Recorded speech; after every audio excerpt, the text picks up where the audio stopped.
예, 어제도 저희가 기자회견, 위안부 피해자 이용수 할머니의 기자회견 저희가 연결해서 보내드렸었는데요.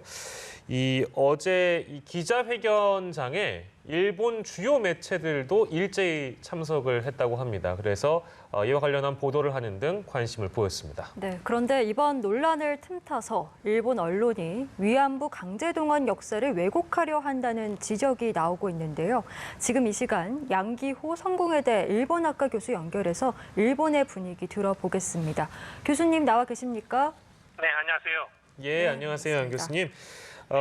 자, 일본에서 이 문제를 어떻게 다루고 있는지가 좀 궁금해서 이 질문을 좀 먼저 드릴까 하는데요. 위안부 강제동원 역사를 왜곡하려 하는 기사들, 이런 게 좀 실제로 다수 있습니까? 어떻습니까?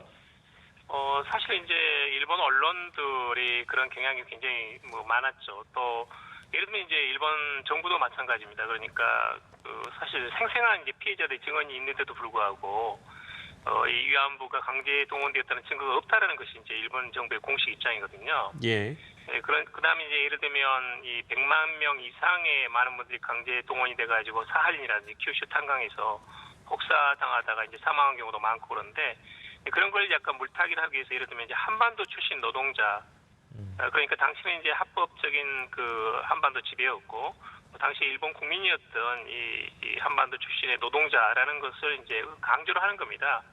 그런 점에서는 일본에 이제 특히 아베 정권 들어와가지고 과거사를 왜곡하면서 자발성을 강조하는 위안부나 또는 이제 강제 징용공에 대해서 하는 그런 흐름들이 좀 일반적이고 일본 언론들도 그걸 부추기고 있는 그런 현실입니다. 네, 이런 보도가 이제 계속 된다면 이걸 가짜 뉴스로도 볼 수 있는 거 아니겠습니까? 어제 기자회견장에 다양한 일본 매체들이 또 참석을 했는데 이 사안에 대해서 일본인들은 좀 어떻게 좀 관심을 갖고 있습니까?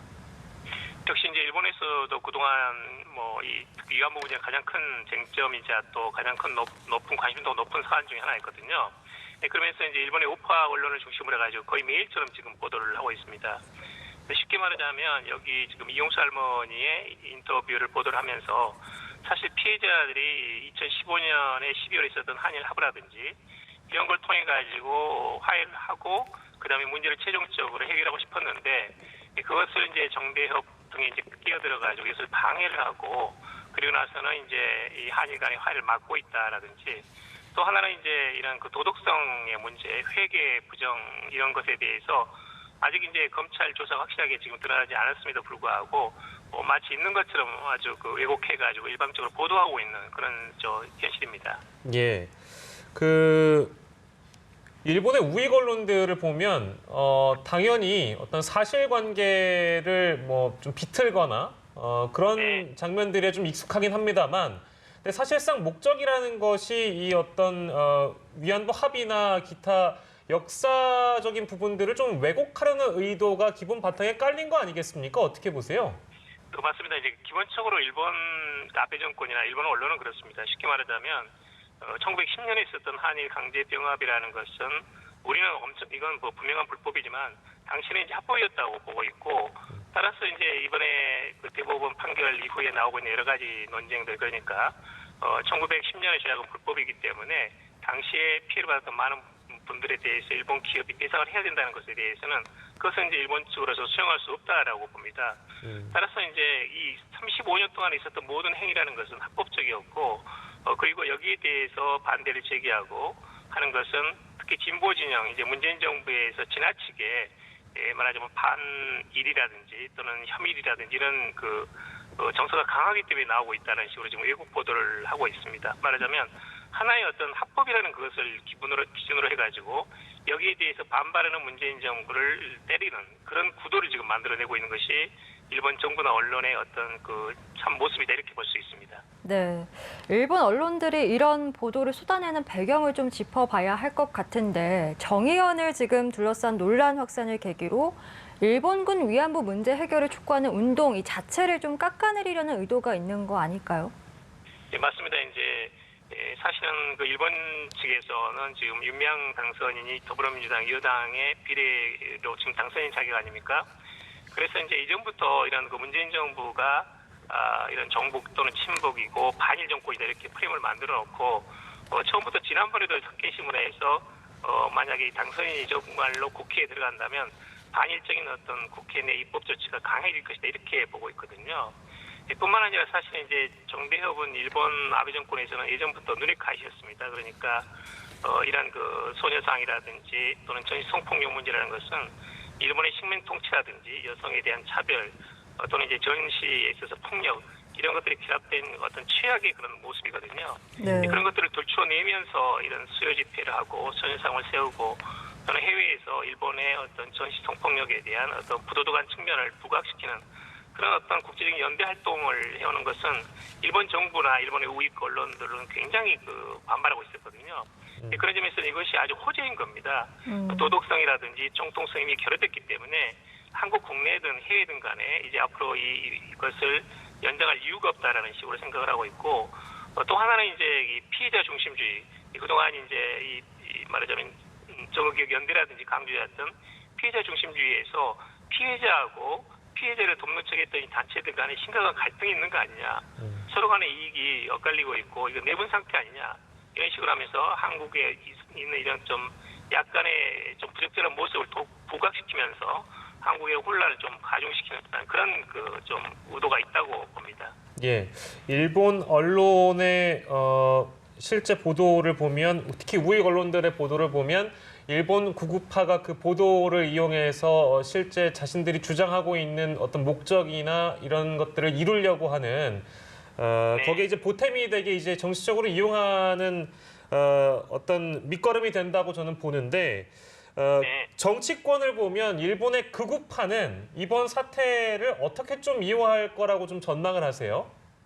기본적으로는 지금 일본 우파들은 이것은 자발적이었다. 예를 들면 강제 동원이라든지 또는 이 위안부라든지 이건 자발적이었기 때문에 역사 왜곡을 하고 있다고 대례 큰 소리를 치고 있고요. 네. 그런 점에서는 이제 이 사건의 진실을 호도하거나 묻어버리려고 그러고 있거든요. 예. 그래서 소녀상 해외에 있는 것도 철거해야 된다. 대사관 앞에 있는 것도 철거해야 된다. 수요 집회는 중단해야 된다라는 식으로 계속 주장을 해왔습니다. 예. 그런 점에서는 이것이 아주 호재로 보고 있고 예. 이런 어떤 도덕성의 문제를 부각을 시키면서 한국 때리기 또는 이제 정대협 정의원을 때리는 그런 것을 활용하고 있다라고 봅니다.